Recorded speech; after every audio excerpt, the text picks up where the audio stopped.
Hello friend, welcome to Akhil painting চ্যানেলে তোমাদের স্বাগতম। প্রত্যেক দিনের মতন আমি আজও একটা নতুন ভিডিও নিয়ে তোমাদের কাছে হাজির হয়েছি। আজ আমি এঁকে দেখাচ্ছি একটা গোলাপ ফুল আঁকা। এটা সম্পূর্ণ প্যাস্টেল রং দিয়ে এঁকে দেখাচ্ছি, তোমরা দেখো।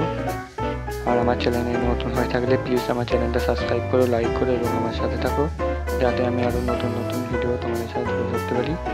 এবং তোমরা আমার আঁকাটা কন্টিনিউ করে দেখো এবং পুরো ভিডিওটা দেখো, তবে তোমরা বুঝতে পারবে। এবং কমেন্ট করে জানাও কেমন লাগে। প্লিজ কন্টিনিউ করো।